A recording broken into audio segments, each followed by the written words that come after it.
In the last few months, I have seen a lot of memes regarding ChatGPT and its relationship with humans, where people, well, Gen Z to be specific, claim that ChatGPT understands them better than some of their own friends. Not gonna lie, but I've been a part of this as well. And to understand other people better, I went to the place where everyone just talks about their feelings and opinions.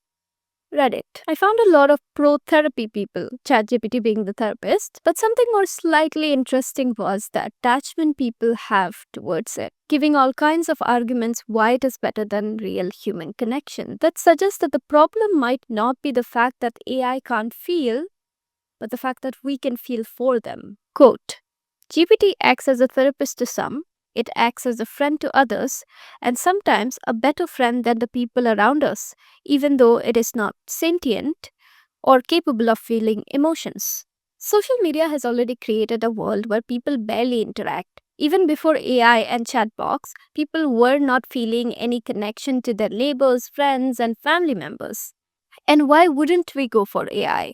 When human relationships force us to change, grow, reflect on ourselves, AI, on the other hand, just mirrors whatever we please or like to hear. It doesn't challenge us, doesn't make us grow, just makes us comfortable. Apple's latest commercial paints a picture that AI will be your most reliable companion, always listening to your needs. The whole point being AI being more reliable than humans. And in many cases, it is true, sadly. But the thing I found quite interesting is their entire marketing campaign is about how putting effort in human connections is old fashioned.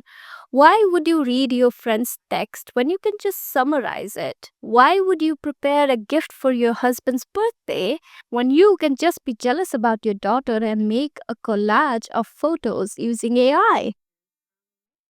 That Apple still does with all the other models, by the way. Apple is not the only company that is packaging AI as the replacement of human connection. I've recently found this another model which actually resembles a very familiar character from a movie called Her, which is quite disturbing at the same time. I don't know. Yes, when it comes to yourself, you're probably your worst enemy, but when it comes to AI, there are far more things to discuss than just you searching how to befriend a crow. Hinton. Jeffrey Hinton, Seen as the godfather of artificial intelligence, has quit his job at Google, warning of the dangers of AI. The problem is not AI itself, but how it's being marketed. If you are aware of the corporate world in the last 2 to 3 years, then you would understand how AI is the new buzzword for every investment. Every AI tool you interact with, whether it's a chat box, search engine, or social media algorithm, is controlled by a corporation, and their goal is to just get enough data so that they can make money out of it. And this guy is no exception. Although he first invested in the non-profit AI safety research, I actually just agreed to fund a company that is not even really a company, sort of a semi-company, semi-nonprofit doing AI safety research. the same guy who has now refused to give 20% of his computing power to combat the most dangerous kinds of AI. What an irony. To give you a little bit of perspective about AI, there are two questions that we basically talk about in a broader term.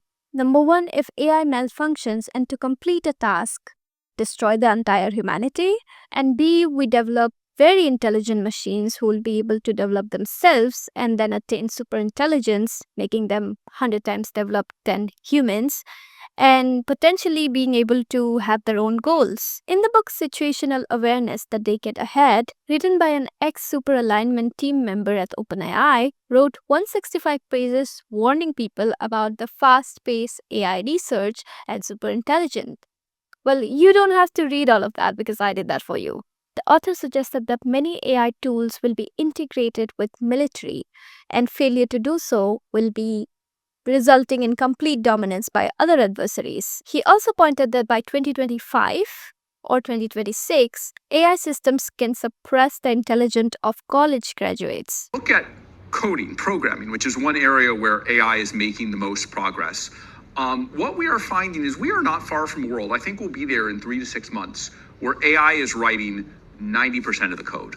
And then in 12 months, we may be in a world where AI is writing essentially all of the code. Be ready for the next job market, with the potential to achieve superintelligence by the decade's end.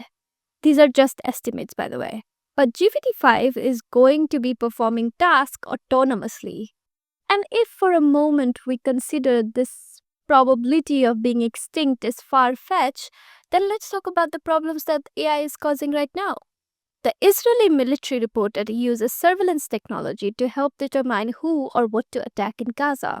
Facial recognition systems are used in Hyderabad, leading to mass surveillance. An automated system called Samagra Vedika in Indian state of Telangana is preventing eligible people from receiving welfare. AI is unfairly profiling immigrant communities on a global level. Algorithmic decision making is depriving people from necessities like food and shelter. And in warfare, autonomous weapon systems operate without any human oversight, functioning as mass-killing machines, are just a few examples. Even though the claim is that humans usually have control over the war crime or the machines in the war crimes, my fear is not the machines, but the humans who are controlling it. If it's led by ethics or morals, of course AI could be revolutionary. And if misused, the risk is equally higher. When it comes to target malfunctioning, one concerning fact is these models are trained and built on flawed data. But the most prominent issue is probably more closer than we think: complete dominance of AI in the digital media.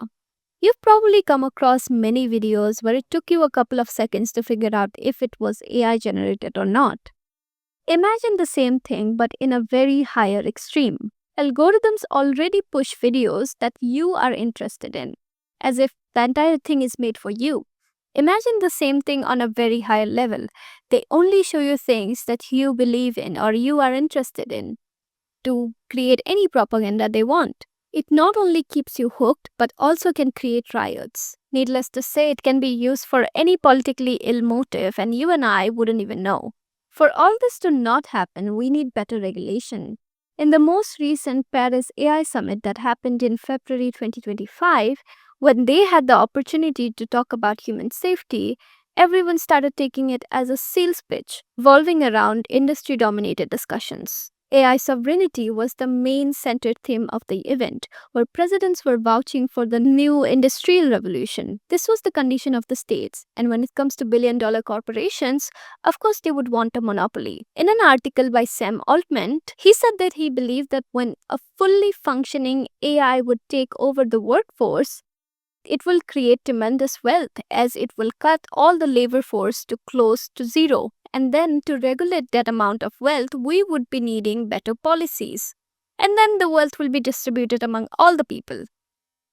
Isn't that easy? Why wouldn't a rich billionaire want to distribute his wealth? I don't see a problem. Do you? Remember when I said that I had the problem with the marketing? This is the exact reason why. The rush for economic gain is driving reckless AI development, ignoring all the human safety measurements. It's like a car is flying over a cliff and everyone is fighting who's going to sit in the front seat. If it hasn't gotten overwhelmingly negative yet, let me introduce you to the next segment of this video: environment. At this point, you've probably heard multiple heat wave warnings in different parts of this country. But let's talk about how much you and I are contributing to it. In this whole segment, I will keep repeating the word data centers. Well, data centers is basically where your and my data is stored. And just like when you use your laptop, it gets warmer. Similar way, data centers also get warmer, and to cool it down, it needs tremendous amount of water. It is estimated that the global AI demand might require 4.2 to 6.6 billion cubic meters of water withdrawal by 2027, which is more than the total annual consumption of water in the country Denmark, and half of what UK consumes. When you look at India, we are home to about 18% of global population, but our fresh water resources is just at 4%. Bangalore, which is the tech capital of this country, came close to water shortage in 2024. In fact, India is one of the water-stressed countries. The International Energy Agency reports in 2022, data centers consumed over 2% of global electricity demand, which is only to double by 2026. That means the data storage, AI, and cryptocurrency will consume similar amount of electricity as the entire country of Japan. But you might be thinking that China came up with something very useful. What about DeepSeek's R1 model? It's more cheaper and efficient. Well, the cumulative environment impact of global AI is only going to increase rapidly. There is a theory in economics called Jevons paradox that states the technological advancement that makes the use of one resource more efficient can actually result in more consumption and more use of that resource. Basically, there is no end to how much we can consume. Well, we as Indians don't need to worry because we have AstroTalk. That's it for this video. Hope you enjoyed it. Thank you so much for watching. Bye.